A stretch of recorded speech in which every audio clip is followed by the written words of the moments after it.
Bem, são 3 da manhã aqui e acabei de encontrar este site, então pensei que poderia compartilhar um incidente assustador que aconteceu na minha infância. Eu moro no Canadá e tenho 2 irmãos mais velhos. Isso aconteceu quando eu tinha 6 ou 7 anos. Agora tenho 21 e eles tinham 11 e 12 anos. Nós todos odiávamos a família do meu pai, já que eles eram todos problemáticos, obcecados por dinheiro e odiavam ver os outros prosperarem, às vezes até mesmo seus próprios filhos. Ele nos apresentou a alguns parentes que descobriu que estavam morando perto de nós, e eles viviam em um condomínio. Eles tinham 3 filhos, assim como minha família, mas eram bem mais velhos, na casa dos 20 anos. O segundo filho da família, vamos chamá-lo de John, era próximo do meu segundo irmão mais velho. Que coincidência! E John estava secretamente namorando uma garota que tinha apenas 24 anos, enquanto ele tinha 29. Ele confidenciou isso ao meu pai, e é claro, sendo o tipo de pessoa que adora arruinar tudo, meu pai decidiu contar à mãe dele sobre isso. O filho já estava indo bem com um emprego decente, mas ela era obcecada por dinheiro, então estava tentando mantê-lo sob seu controle. Isso se tornou uma enorme discussão que durou vários meses, ao ponto de levá-lo ao hospital, alegando que John tinha perdido a razão, etc.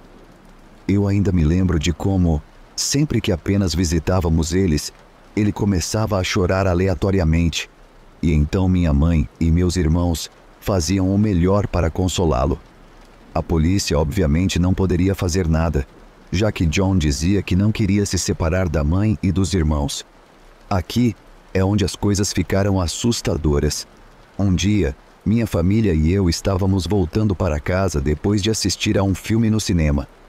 Era uma noite de sexta-feira e estávamos a caminho de casa quando meu pai recebeu uma ligação de um parente. Era a mãe e ela estava gritando ao telefone, alegando que seu filho tinha enlouquecido e para virem rapidamente. Meu pai contou à minha mãe sobre isso e minha mãe disse para deixarmos em casa primeiro e então ele poderia ir. Meu pai, que é meio idiota, decidiu nos levar direto para o condomínio deles e forçou todos nós a acompanhá-lo. Eles moravam no 23º andar, se não me engano, e era bem alto do chão. Ao entrarmos no condomínio, cerca de 10 a 12 adultos estavam lá, incluindo alguns vizinhos. Alguns minutos depois que chegamos, a polícia também chegou. Eles conversaram com cada um dos meus pais e adultos na sala, e apenas deixaram um aviso para John, pois ele estava fazendo muito barulho. Aparentemente, ele estava em uma fúria e em colapso mental antes de chegarmos.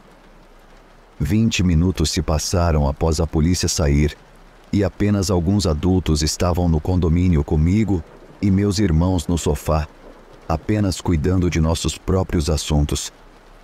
John abriu a porta da varanda, ficou lá por um tempo e olhou rapidamente para baixo.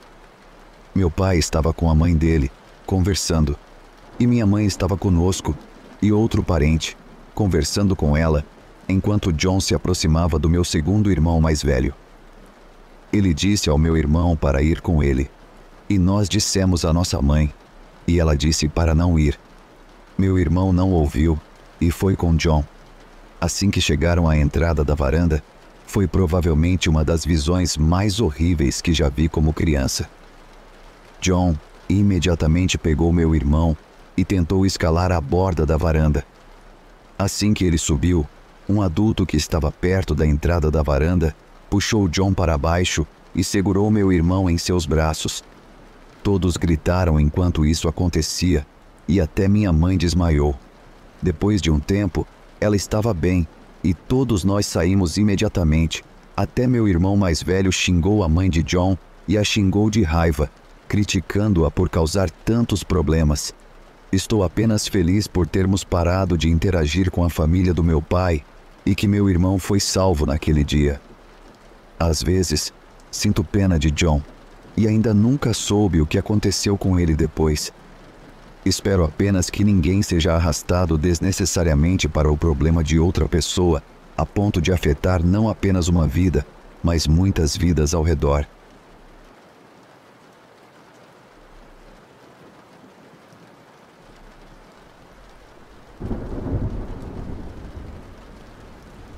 Isso aconteceu há 2 dias. Eu, 25 anos, estava em um encontro, vamos chamá-lo de Lex, e estava indo super bem. Já estávamos conversando há quase 1 ano. O colega de trabalho dele nos convidou, junto com o colega de quarto dele, vamos chamá-lo de Kyle, para uma festa. Foi super divertido, aproveitamos muito. E na volta ele estava dirigindo na nossa frente enquanto nós voltávamos com a moto dela e o seguíamos. É aqui que tudo dá errado. Ele entrou aleatoriamente em um estacionamento, então o seguimos e descobrimos que ele estava desmaiado no banco do motorista. Não percebemos que ele estava tão bêbado. Lex tentou acordá-lo e quando ele saiu do carro, ele simplesmente começou a espancá-lo. Então eu corri e o puxei para longe dele e comecei a bater nele. Lutei bem até ele me derrubar no chão e começar a me estrangular. Depois me pegou pelos cabelos e começou a bater meu rosto no chão repetidamente. Além disso, esse cara tem 1,90 e eu tenho 1,65. Eu comecei a lutar ainda mais forte para fazê-lo parar, porque achei que ele ia me matar. Então acertei um golpe forte nele e ele se levantou, sangrando em cima de mim, e disse: "Eu vou te matar." Nesse momento, Lex me levantou do chão e apenas gritou: "Corre!" Então corremos em direções opostas para a floresta e ele me seguiu. Eu era muito mais rápida, então me escondi na floresta enquanto ele andava por aí gritando: "Ei, Gabi, apareça onde quer que você esteja, eu vou te matar." Acabei me arrastando pelo chão da floresta para que ele não pudesse me ver e fiquei escondida lá até não ouvir mais ele. Lex correu na direção oposta e acabou indo para a estrada, onde conseguiu chamar a atenção de uma pessoa aleatória para ligar para a polícia, que veio e me encontrou escondida na floresta. Ele quebrou a mandíbula de Lex e me deixou com uma concussão. Lex provavelmente terá que passar por uma cirurgia para reparar a mandíbula quebrada. Ainda, para piorar, machuquei muito minha perna durante tudo isso. Ainda estou de muletas e usando outros dispositivos de mobilidade. E não tenho me movimentado desde que aconteceu. O cara teve sua audiência no tribunal recentemente e estou aguardando notícias.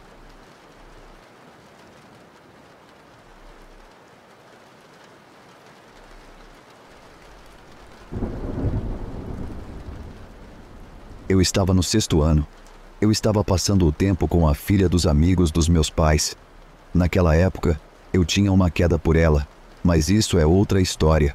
Naquele dia, ela estava com uma amiga dela, sua irmã, minha irmã, e possivelmente a meia-irmã de um amigo meu estava com a gente também. Nós dois tínhamos famílias bem grandes. De qualquer forma, se a minha memória estiver certa, nós tínhamos acabado de almoçar e estávamos jogando esconde-esconde. A casa deles tinha um quintal grande com uma floresta densa. Eu escolhi ir o mais fundo possível na floresta, sabendo que eles nem se dariam ao trabalho de procurar por lá. Houve uma coisa que me chamou a atenção. Os pais dela tinham construído uma ponte de madeira, já que havia um riacho grande o suficiente que cortava o terreno deles. Não era muito grande, nem muito pequeno, mas quando eu continuei andando, encontrei uma segunda ponte. Naquele momento, isso não me pareceu estranho. Eu apenas passei por ela e continuei andando. Encontrei uma placa de madeira de carvalho jogada na floresta. Não consigo me lembrar se era uma placa de construção ou apenas uma peça de algo. Escolhi sentar nela para não sujar minhas calças de terra e grama. Enquanto eu estava sentado, havia uma pequena abertura que me mostrava um lindo campo. Um campo em que você poderia correr por dias. Enquanto eu apreciava a vista, de repente ouvi gritos. Não era um grito normal. Era uma criança gritando de pavor. Pelo jeito que o grito soava, quem quer que fosse não tinha mais de 5 anos. Fiquei parado por um segundo antes de me levantar e tentar chegar até o som, mas a floresta era densa demais. Acabei correndo de volta para a casa. Eles já tinham desistido de me procurar, e quando expliquei o que aconteceu para minha amiga, ela disse que havia um campo de tiro por perto e que alguém poderia ter se machucado. No começo, eu acreditei, mas depois algo me ocorreu. Por que eu não ouvi nenhum tiro? Os gritos simplesmente surgiram do nada, e pelo quão próximos estavam, eu definitivamente teria ouvido o som de um tiro. Eu teria contado aos pais, mas eles não estavam em casa naquela hora. Mais tarde, quando contei tanto para ela quanto para meus pais naquela noite na fogueira, eles me olharam estranhamente. Eles ficaram confusos com várias coisas, mas uma parte realmente me marcou. Aquela segunda ponte que encontrei nunca foi construída por eles. E isso não foi a primeira vez que notei atividades estranhas naquela casa amaldiçoada. Uma vez ouvi o que parecia ser uma sirene de tornado, mas soava distorcida e prolongada mais do que o normal. Ou quando eu e minha meia-irmã vimos uma árvore crescendo que simplesmente balançava para a esquerda e para a direita. Naquela noite não havia vento, nem brisa. Mesmo assim, não sei se aquilo foi algo paranormal, se alguém realmente estava em perigo, ou pior, se alguém estava tentando me atrair para uma armadilha. Pelo que sei, fui a única pessoa que chegou perto dessa situação, e ninguém nunca me leva a sério.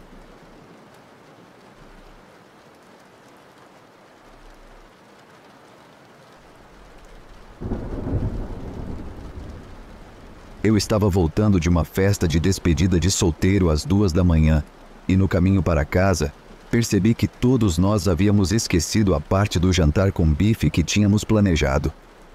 Não queria acordar minha esposa e meu bebê, mexendo bêbado pela cozinha, então pedi para o táxi me deixar no Dunkin' Donuts, a meio quilômetro da minha casa. Isso foi antes dos tempos de Uber. Peguei alguns bagels de ovo e queijo e comecei a caminhar para casa. Escolhi pegar uma rua mais tranquila no bairro, em vez de uma rua mais movimentada, para evitar motoristas bêbados. No entanto, mais ou menos um quarteirão dentro do bairro, vejo 2 caras vindo em minha direção pela calçada. Pensei em atravessar a rua, mas percebi como seria insultante para os 2 homens que, claramente, estavam apenas voltando para casa de uma noite divertida, assim como eu. Quando eles estavam a poucos metros de distância, dei um aceno de cabeça, tipo como estão, e eles retribuíram com o próprio aceno. Fiquei orgulhoso da minha decisão de tratá-los como camaradas e não ser tão suspeito. Enquanto eles passam por mim, um deles levanta a mão no ar, segurando uma chave de roda, e me acerta na parte de trás da cabeça. Forte. Caí na rua com o impacto, mas permaneci consciente. Um segurou meus braços enquanto o outro subiu nas minhas pernas e começou a vasculhar meus bolsos. Eu disse para eles pegarem o que quisessem, e eles mandaram eu calar a boca ou me matariam. Eles perguntaram onde estava minha carteira. E quando eu disse em qual bolso estava, mandaram eu calar a boca ou me matariam. Eles pegaram minha carteira, meu celular e meu relógio, e depois me deram mais alguns chutes na cabeça antes de fugir. Eu estava sangrando e super tonto, sem telefone às 2:30 da manhã, e não havia como eu conseguir chegar em casa sozinho. Vi uma casa próxima onde a luz tremeluzente de uma TV podia ser vista em um quarto no andar de cima. Me arrastei até a casa, me levantei até a varanda, me apoiei na porta e bati e gritei por ajuda. O dono da casa, com razão, ficou assustado e não quis abrir a porta para um estranho àquela hora que nem conseguia ficar de pé para ser visto pelo olho mágico da porta. Eu estava me sentindo muito fraco naquele momento e coberto de sangue por causa do ferimento na cabeça, mas consegui convencê-lo a ligar para a emergência e chamar uma ambulância. Também pedi para ele ligar para minha esposa. Nesse ponto, ele pareceu mais confiante de que eu não estava tentando enganá-lo e me ofereceu um telefone sem fio através de uma porta acorrentada. Ele disse que queria ajudar, mas eu precisava ficar na varanda, porque ele tinha acabado de reformar o piso e eu estava sangrando demais. Quando os paramédicos chegaram, decidiram que deveriam me levar para o melhor hospital, em vez do que ficava a alguns quarteirões dali. Mas o caminho para o outro hospital exigia passar por vários quarteirões de ruas de paralelepípedos, uma experiência que eu não recomendaria a ninguém com uma concussão preso a uma maca na parte de trás de uma ambulância. Precisei de 24 pontos na cabeça, e os médicos me disseram que tive sorte de sobreviver a um golpe tão forte na cabeça com um objeto contundente. Mas a parte triste, eu nunca consegui comer meus bagels de ovo e queijo.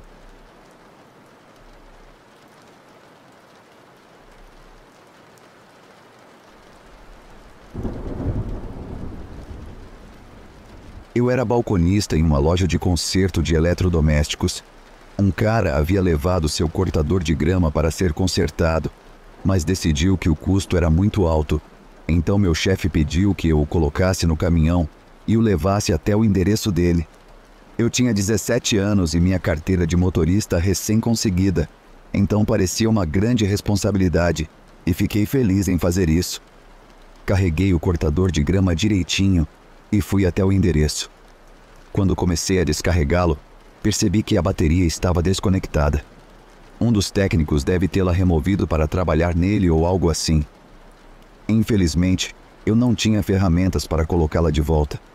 Verifiquei a ordem de serviço e dizia: cliente recusou o conserto. Precisa de um motor novo. Então pensei: ufa, ele não vai se importar, já que o motor está quebrado mesmo. Toquei a campainha e esse cara gordo e bêbado, sem camisa, abriu a porta de repente. Eu já tinha baixado o cortador do caminhão e o empurrado para o quintal dele. Ele gritou: que diabos você está deixando esse monte de lixo no meu quintal? Eu disse: este não é o seu cortador de grama? Ele respondeu: claro que é meu, mas está todo desmontado e eu não quero essa porcaria. Qual é o problema de vocês, hein? Me desculpei e perguntei se ele queria que eu carregasse de volta. Não sabia o que mais dizer. Por algum motivo desconhecido, isso o deixou ainda mais irritado, e ele voltou para dentro de casa. Fui até o caminhão para usar o rádio e falar com meu chefe, isso foi na época antes dos celulares, para ver o que ela queria que eu fizesse. Enquanto isso, aquele idiota bêbado saiu pisando forte na varanda com uma espingarda, apontou para o caminhão e puxou o gatilho. O para-brisa se estilhaçou e eu literalmente não conseguia ouvir nada além de zumbidos por causa do barulho. Pulei no caminhão, dei a partida, coloquei em ré e acelerei para fora da entrada, quase caindo na valeta do outro lado da estrada. Ele atirou de novo, desta vez acertando o lado do passageiro, perto da porta, jogando estilhaços dentro da cabine, que cortaram um pouco minha perna. Voltei para o trabalho mais rápido do que jamais tinha dirigido antes. Liguei para minha mãe e meu pai e disse ao meu chefe que nunca mais voltaria a trabalhar lá. A polícia veio, pegou meu depoimento, prendeu o idiota e eu tive que testemunhar contra ele alguns meses depois, apesar de não querer nunca mais vê-lo. Ele só passou cerca de 6 meses na prisão por isso. Felizmente, quando tudo foi resolvido, eu já tinha me mudado para a faculdade e não precisei mais me preocupar com ele.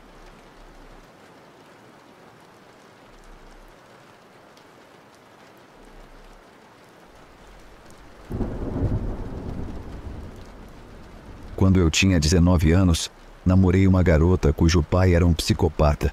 Ele tinha pouco mais de 1,5 metro de altura, mas era todo musculoso. Passou muito tempo na prisão por drogas e crimes violentos. Uma vez, um cara o cortou no trânsito e ele seguiu o cara até cercá-lo, arrancou a porta do carro e segurou uma faca no meio das pernas do cara, ameaçando cortar o cara naquele lugar até que o cara se mijou. Esse era o nível de loucura dele. Não descobri a maioria dessas coisas até depois. Eu e ela morávamos juntos em um apartamento. Eu trabalhava à tarde, ela durante o dia. Havia algumas horas no final da tarde em que ninguém estava em casa. Um dia, eu estava de folga e saí para resolver algumas coisas. Voltei para casa naquele intervalo de tempo em que ninguém costumava estar lá, e o pai dela saiu andando do nosso quarto. Perguntei o que ele estava fazendo lá, e ele me disse que, como gostava de mim, seria honesto. Ele disse que estava lá para nos roubar. Ele estava drogado e no meio de uma onda de crimes. Tinha assaltado várias pessoas no complexo que estavam entrando ou saindo do prédio, e depois entrou pela janela do nosso quarto. Ele disse que procurou por algo, mas não encontrou nada, então estava indo embora. Ele afirmou que não iria me machucar, mas se eu contasse para alguém, incluindo sua filha, eu desapareceria e ninguém jamais me encontraria. E então, ele saiu. Durante toda a conversa, tudo o que eu conseguia pensar era não dar a ele um motivo para me atacar. Além disso, eu tinha uma xícara de café na sala com quase $1.000 dentro. Felizmente, ele não encontrou. Graças a Deus, nunca mais o vi. Meu relacionamento já estava em crise, e isso me deu o empurrão necessário para sair de lá. Nunca contei a ninguém o que aconteceu até depois da morte dele. Acabei de me lembrar de outra situação em que ele poderia ter me matado, e que também demonstra o quão louco ele era. Ele saiu em uma viagem de caça, e enquanto ele estava fora, fui até a casa dela um dia depois que ela voltou da escola. Ela estava no último ano do ensino médio na época. A mãe dela estava trabalhando, e nós só ficamos sentados no sofá por algumas horas. Sem exagero, 3 horas depois de termos chegado, ele saiu andando do armário de casacos da sala. Ele nos disse que queria ver o que faríamos se pensássemos que ele estava fora da cidade. Então ele voltou mais cedo e ficou esperando no armário por algumas horas, espionando para ver o que faríamos. Quando ele percebeu que nada ia acontecer, ele saiu. Não consigo imaginar o que ele teria feito se tivéssemos começado a nos agarrar.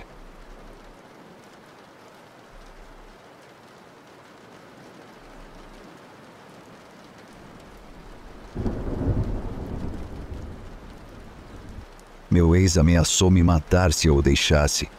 Mas depois ele ameaçou matar minha mãe se eu ficasse com ele, porque ela tinha sido abusiva comigo quando eu era criança, e ele queria provar o quanto ele me amava. No começo do relacionamento, ele tentou me convencer de que tinha matado alguém só porque essa pessoa me chamou de vadia. Acredito que ele me contou isso para tentar me excitar, porque ele era um yandere da vida real e achava que eu gostava de yanderes simplesmente porque eu gostava de Mirai Nikki e Yandere Simulator. Ele estava convencido de que eu secretamente gostava desse tipo de comportamento. Ele também tentou me isolar de qualquer contato, me convencendo a me mudar para a casa dele em uma cidade muito pequena. Não tinha nem supermercado, você tinha que comprar mantimentos no ESSO local. E tentou me convencer a abandonar a internet. Ele comia, contaminava ou jogava fora toda a comida assim que era comprada. Sempre atrapalhava minhas tentativas de dormir, se movendo violentamente na cama, e tentou me fazer ser demitida do meu emprego. Nós trabalhávamos na mesma função no mesmo lugar, jogando todo o trabalho dele para mim, de modo que eu tinha que fazer os 2 trabalhos, esperando que eu me esgotasse e pedisse demissão, ou perdesse a cabeça e fosse demitida. Ele estava tentando me quebrar até o ponto em que eu me tornasse a esposa troféu perfeita, que concordava com tudo o que ele dissesse. Era praticamente uma recriação moderna de A Megera Domada de Shakespeare. Eu sobrevivi pedindo comida para retirada no restaurante mais próximo e comendo de lá quase todos os dias, saindo da cama no meio da noite para dormir no sofá e voltando para a cama antes de ele acordar, para que ele me encontrasse lá, e usando o Wi-Fi do meu local de trabalho para me conectar com outras pessoas pelo celular. Não aguentava mais e entrei em contato com minha mãe, que me ajudou a sair dessa situação. Consegui arranjar um lugar para morar em outra cidade. Convenci ele a me deixar ir a essa cidade para uma visita, dizendo que minha mãe tinha uma consulta médica, porque ela é sobrevivente de câncer, e os médicos queriam que alguém esperasse por ela na sala de espera por algum motivo, o que era mentira, exceto pelo fato de que minha mãe realmente é uma sobrevivente de câncer. Embalei minhas coisas em caixas e malas e as escondi pela casa, atrás do sofá e em outros lugares, o que foi fácil porque ele era tão bagunceiro que não percebeu que algumas caixas haviam se movido, e se ele percebesse, eu poderia culpar os gatos. Enquanto ele estava no trabalho, tinha sido designado para trabalhar no turno da noite naquela semana. E minha mãe estava esperando perto dali. Não conseguimos fazer isso à noite por causa dos hábitos dos vizinhos, longa história. Mas ele chegou em casa, desabou, e eu enviei uma mensagem para minha mãe vir com o carro. Levou um total de 10 a 15 minutos para pegarmos tudo, incluindo os animais de estimação que eu queria levar comigo, e sairmos. O tempo todo, eu estava pronta para fugir se ele acordasse e me pegasse tentando deixá-lo, porque eu sabia que morreria se isso acontecesse. Por um milagre, consegui sair antes que ele acordasse, e minha mãe me levou para a casa dela primeiro, antes de eu organizar minhas coisas e me mudar para meu novo lugar, bem longe dele e daquela cidade. Não o vi, nem ouvi falar dele desde então.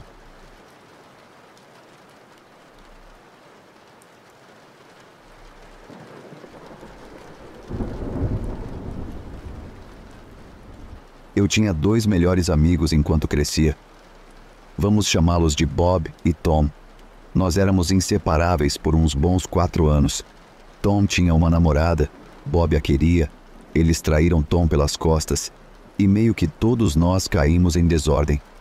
Lembrando que, mesmo depois disso, eu ainda era amigo de Tom e Bob, mas eles nunca mais quiseram se ver. Essa tal garota fez o Bob começar a fumar metanfetamina. Sim, bem legal. E as coisas saíram de controle rapidinho. Bob encontra Tom sozinho um dia e decide espancá-lo quase até a morte com seu skate. Tom sobreviveu e Bob pegou 7 anos de prisão por agressão agravada com intenção de matar. Na época, eu era um fornecedor de drogas de nível médio e tinha uma boa clientela. Fui entregar alguns pacotes para um dos meus clientes, vamos chamá-lo de Jack, e ele abriu a porta com uma arma na mão e umas 4 ou 5 pessoas atrás dele. Ele disse: "Você é amigo do Tom, né?" Eu disse que sim. "Legal, bom. A menos que você me diga onde ele está agora, vou te matar." Eu disse que não fazia ideia de onde ele estava, mesmo ele estando no meu carro, estacionado a alguns quarteirões de distância. Eles queriam matar o Tom porque ele era a razão de o Bob estar preso. Não faz sentido, eu sei. Consegui acalmar a situação da melhor forma possível, dizendo que eles eram meus melhores amigos e que até eu estava fora disso. Disse que não queria fazer parte daquilo, dei a droga de graça e consegui sair de lá sem nenhum arranhão. Resumindo, 4 meses depois, eles me atraíram para uma festa usando intermediários para que eu fornecesse a erva. Cheguei lá e fui atacado por Jack e outras 4 pessoas na garagem, na frente de umas 30 pessoas, e eles quase me mataram a pontapés e socos, finalizando com uma pisada na minha cabeça no chão de asfalto com uma bota. E ninguém fez nada para impedir. Acabei com 7 costelas quebradas de ambos os lados, vários dedos quebrados, mandíbula separada, osso da bochecha quebrado, órbita fraturada, nariz quebrado em 2 lugares, crânio fraturado, concussão de nível 3, hemorragia leve no cérebro e perdi 6 dentes. Depois de 2 cirurgias reconstrutivas, tenho 7 barras de titânio, 4 placas de titânio, cerca de 40 parafusos e enxaquecas crônicas. Jack e seus comparsas nunca foram presos, acusados ou passaram qualquer tempo na cadeia. Saíram impunes e eu deixei aquela cidade para nunca mais voltar. Obrigado a todos pelo apoio e palavras gentis. Agora, para contar o karma que esses desgraçados receberam. Algumas partes são bem poéticas. Jack acabou mexendo com a pessoa errada. Alguém muito parecido com ele, só que bem mais intenso. Ele tentou intimidar esse cara com um grupo de amigos, mas o cara reagiu usando uma pá. Jack levou uma pancada na cara com a pá e agora tem um olho preguiçoso. As pessoas zoaram ele, chamando-o de cara de pá. Pelo que ouvi, ele desistiu da vida do crime e agora trabalha em empregos de salário mínimo. Idiota número 1 acabou matando alguém porque estava dirigindo bêbado. Pegou 10 anos, mas acho que cumpriu só 7 ou 8 por bom comportamento. A pessoa que morreu era o avô do passageiro que estava no carro com ele. Sério, não dá para inventar isso. Fico feliz que ele finalmente foi preso, mas não feliz com as circunstâncias que o levaram a isso. Não sei onde ele está agora. Idiota número 2 teve problemas com a lei por porte ilegal de armas e fugiu do estado. Não faço ideia de onde ele está ou se foi preso. Idiota número 3 quase foi morto por um grupo de pessoas. Eles o deixaram sangrando na rua até alguém encontrá-lo e chamar uma ambulância. Ouvi dizer que ele ficou mais de um mês no hospital, mas não posso confirmar. Depois disso, não sei mais nada. Idiota número 4. Se tornou viciado em metanfetamina e, subsequentemente, ficou sem teto. Não ouvi mais nada sobre ele. Tom. Após as cirurgias, muitas pessoas me apoiaram. A maior parte do apoio veio de pessoas querendo me ajudar a matar Jack e seus amigos. Tom queria tanto matá-los que chegava a espumar pela boca. Minha decisão de não participar de nada disso, junto com a minha partida da cidade, fez com que Tom e eu nos afastássemos. Ele entrou para o exército e deixou a cidade para trás. Eles mereciam, se aconteceu algo, mas eu não queria fazer parte de nada disso.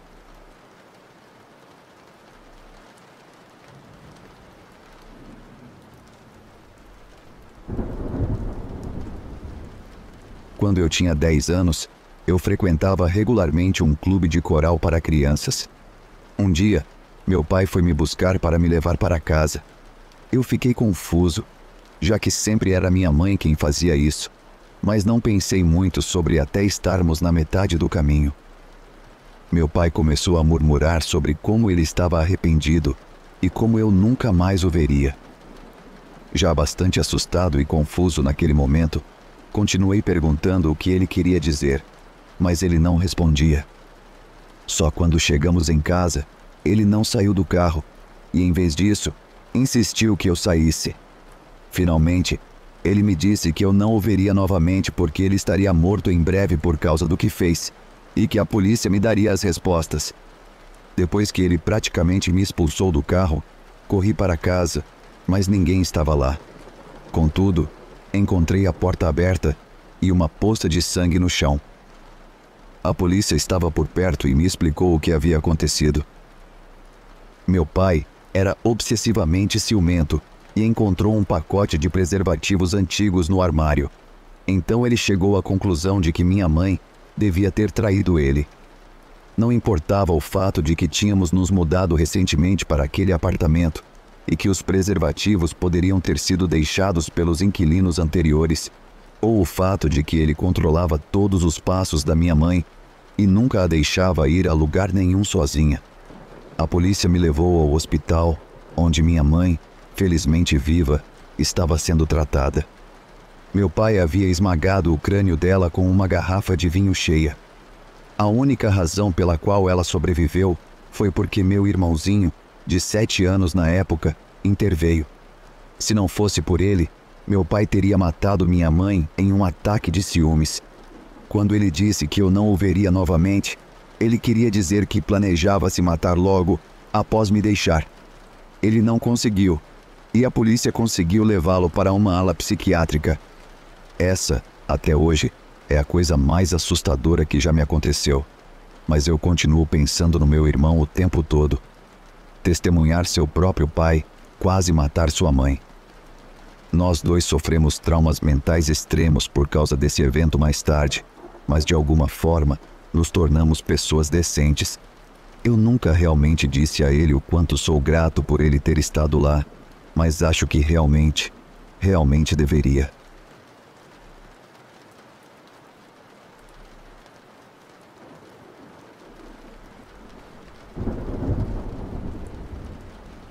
Essa história definitivamente não é a mais assustadora entre os comentários, mas uma outra mulher se apaixonou pelo meu bisavô e ele já era casado com a minha bisavó. Ela foi até a casa deles com uma arma enquanto ele estava no trabalho. Quando minha bisavó abriu a porta, ela atirou nela a queima-roupa.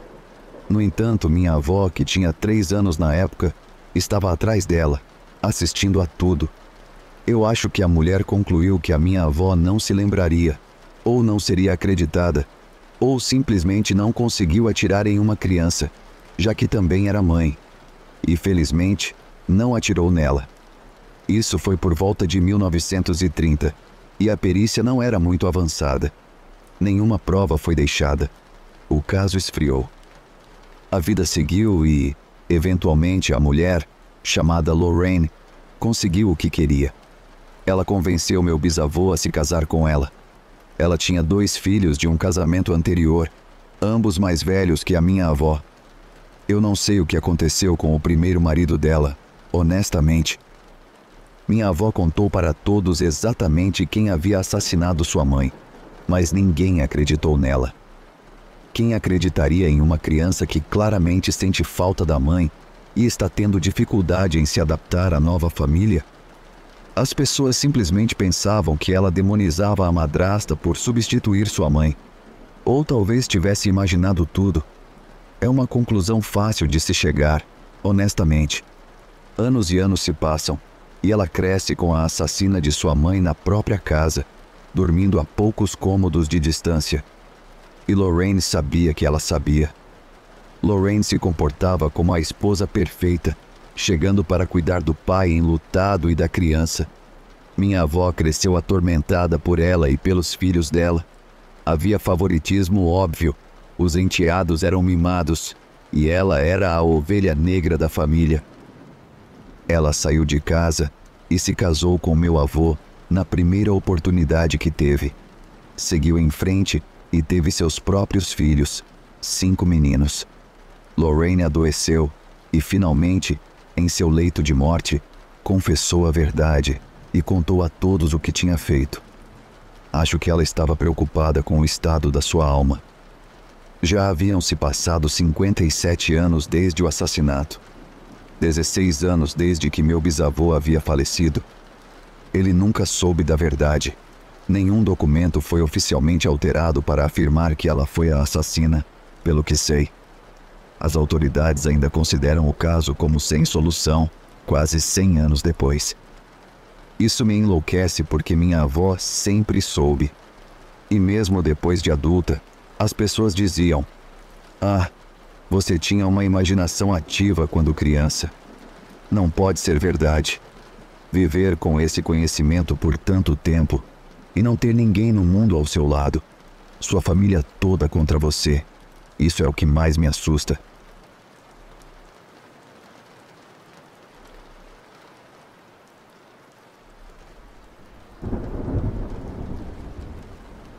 Por mais inacreditável que minha história possa parecer, prometo que não estou brincando, e cada palavra que vou escrever é a mais pura verdade. Eu não lembro exatamente em que ano escolar eu estava, mas me recordo que era no ensino fundamental. Eu sei disso porque, quando esse evento aconteceu, eu estava com uma amiga que só foi minha colega durante os anos do fundamental.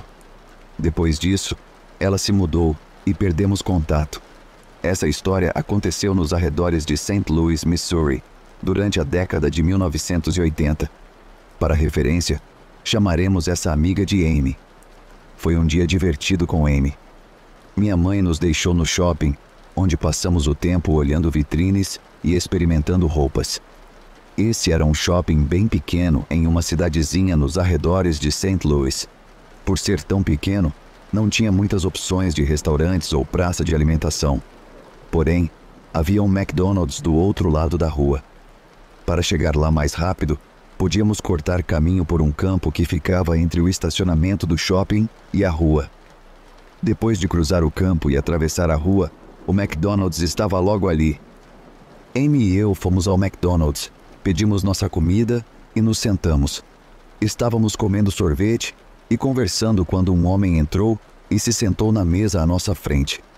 A forma como estávamos sentadas deixava Amy de costas para ele, mas eu estava de frente para o homem. Quase imediatamente, comecei a sentir um desconforto, porque não só o homem não pediu nada para comer, como também ficou sentado o tempo todo me encarando com a expressão mais raivosa que eu já tinha visto. Ele nem tentava disfarçar o fato de que estava me olhando. Eu também me lembro que ele tinha olhos penetrantes, de um azul muito brilhante. Agora, lembre-se de que isso foi antes de os celulares serem comuns, então ligar para minha mãe não era uma opção. E sendo tão jovem, não me ocorreu que eu poderia chamar a atenção de algum funcionário ou pedir para usar o telefone. Tudo o que eu conseguia pensar era que aquele homem assustador estava me fazendo sentir muito desconfortável. Amy e eu terminamos de comer nosso sorvete. Eu usei a cabeça dela para obstruir a visão que o homem tinha de mim e sussurrei para ela o que ele estava fazendo. Disse a ela que, se ele nos seguisse para fora, deveríamos correr. E com certeza, assim que nos levantamos para sair, ele também se levantou. Saímos o mais rápido que pudemos. Começamos a correr. Olhei para trás e ele estava entrando em um daqueles carros enormes que faziam nos anos 70 e início dos anos 80. Felizmente para nós, o trânsito não estava movimentado e conseguimos atravessar a rua antes que ele pudesse nos alcançar. Quando chegamos ao campo, eu olhei para trás novamente para ver onde ele estava. Antes de continuar, deixe-me explicar que ao lado do campo havia uma rua que corria horizontalmente, aquela que cruzamos, e à esquerda do campo havia outra rua que corria verticalmente. Essas ruas se cruzavam, então o campo estava basicamente no canto dessas ruas. A rua à esquerda não era perfeitamente reta. Ela seguia uma diagonal que eventualmente levava ao estacionamento do shopping. Isso foi bom, porque quando olhei para trás novamente, vi que ele estava observando para ver para onde estávamos indo. Em seguida, ele virou na rua à nossa esquerda e estava dirigindo muito rápido. Ele definitivamente estava vindo em nossa direção. Como a rua que ele estava seguia em uma direção oposta à nossa, mas no fim levaria ao mesmo estacionamento, ficou óbvio que ele estava tentando chegar ao estacionamento antes de nós. Como a estrada fazia uma curva maior e nós estávamos cortando o caminho pelo campo, além de corrermos o mais rápido que podíamos, conseguimos entrar no shopping antes que ele nos pegasse. Tivemos muita sorte. Assim que entramos no shopping, corremos freneticamente até um segurança e contamos o que aconteceu. Surpreendentemente, ele ignorou nossa história como se fosse um exagero de duas adolescentes dramáticas. As coisas eram muito diferentes naquela época. Hoje em dia, se duas crianças aparecessem com uma história dessas, a polícia seria chamada na hora e uma descrição do homem e do carro seria anotada. Ainda pior foi quando contamos a história para a minha mãe e ela também não deu importância.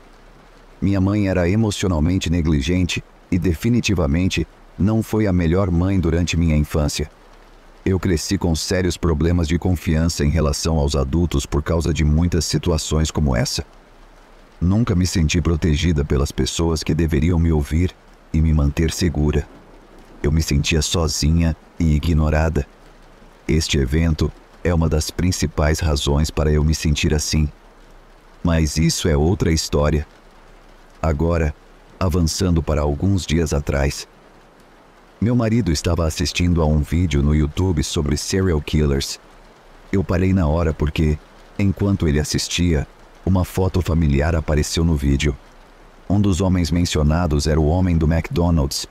Tenho 95% de certeza de que era ele. O nome dele era Tommy Lynn Sells. Deixe-me acrescentar que tenho uma excelente memória e sou definitivamente uma pessoa visual. Sou péssima com nomes, mas nunca esqueço rostos. Lembro-me até de algumas pessoas e eventos de quando eu tinha apenas 3 anos. Esse evento foi tão assustador que nunca esqueci o rosto daquele homem ou a expressão de raiva que ele tinha. Ficou gravado na minha mente de criança. Não há dúvida de que aquele homem era o mal em pessoa. Meu marido já conhecia minha história. Quando contei a ele que achava que aquele era o homem que tentou me sequestrar, ele ficou um pouco cético. Juntos, decidimos fazer mais pesquisas sobre esse cara.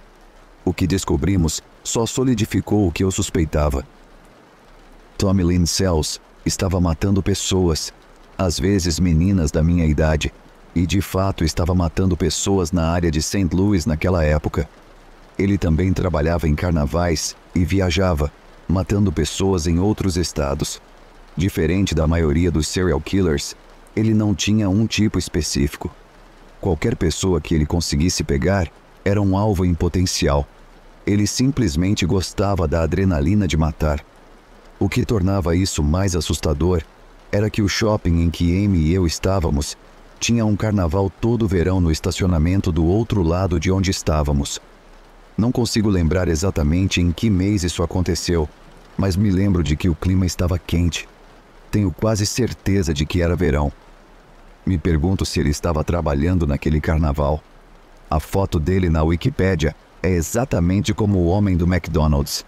Até mesmo a mesma expressão maldosa e raivosa. Nunca esquecerei aquela expressão. Eu tenho pensado muito nisso desde então. Não sei se devo entrar em contato com o FBI e contar minha história. Embora ele tenha sido executado em 2014, a polícia tem conhecimento de 22 assassinatos que ele cometeu, mas suspeitam que haja muitos outros. Minha história pode colocá-lo em uma área de onde alguém desapareceu, mas não sei o quanto seria útil, considerando que não me lembro do mês ou do ano exato. Nem sei se acreditariam em mim. O que vocês fariam?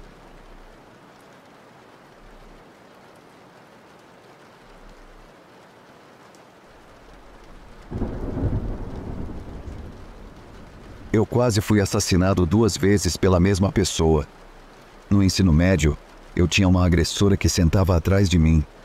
Ela cortava meu cabelo de trás para frente quando eu estava olhando para frente, limpava o muco da garganta na minha camisa quando eu não estava prestando atenção, zombava de mim para os amigos, espalhava boatos, etc. Era um pesadelo. Isso durou 1 ano e meio. Uma noite, durante uma viagem de camping da escola, fomos basicamente designados a tendas pessoais para dormir. Ela saiu da tenda e aparentemente disse a seus amigos que ia fazer barulho de urso do lado de fora da minha tenda para me assustar. Mas na verdade, ela foi até a fogueira com um graveto, deixou pegar fogo e depois se esgueirou silenciosamente para colocar fogo no canto da minha tenda. Os amigos dela gritaram para eu acordar do lado de fora e eu consegui sair a tempo. Ela estava apenas rindo de mim enquanto eu entrava em pânico tentando escapar. Para quem está curioso, minha tenda estava totalmente consumida pelas chamas após cerca de 30 segundos. A escola a expulsou, mas nem sequer mencionou que eu poderia ter registrado um boletim de ocorrência, e ela finalmente foi expulsa.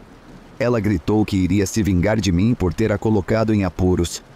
2 anos depois, no dia anterior ao meu aniversário, após ter me formado meses atrás, eu estava voltando para a casa do mercado local, com as mãos cheias de sacolas, quando fui subitamente derrubado no chão.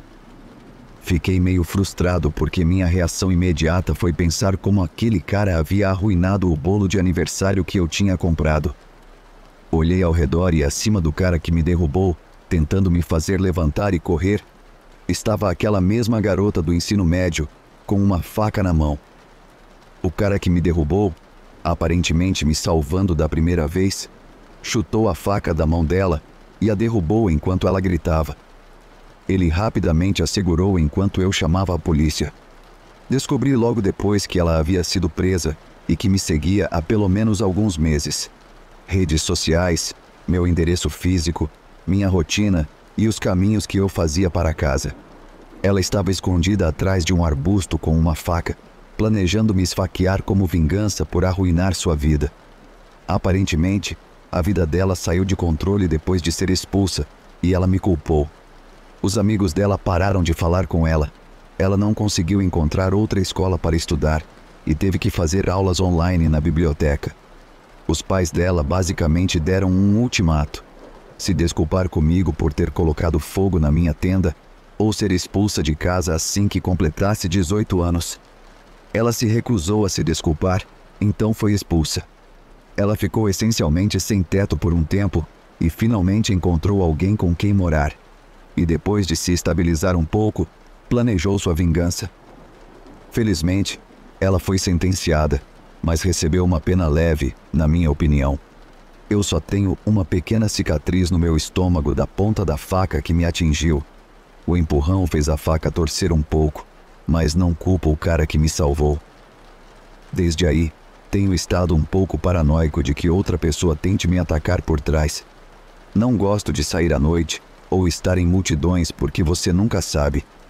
Não conto essa história com frequência, mas a compartilhei com minha namorada. Estamos esperando um bebê e escolhendo nomes. Isso é relevante apenas porque, depois de contar a ela essa história, ela decidiu, sem me consultar, dar o nome de nossa filha em homenagem à mulher que tentou me matar. Ela diz que o nome é lindo e único, apesar dos meus protestos. Eu não acho que ela realmente entendeu o que eu disse sobre essa antiga colega de classe, ou talvez não se importe. Então, isso já está começando a gerar discussões e divisões entre nós. Acho que esta é apenas mais uma maneira da minha antiga colega de classe tentar me arruinar.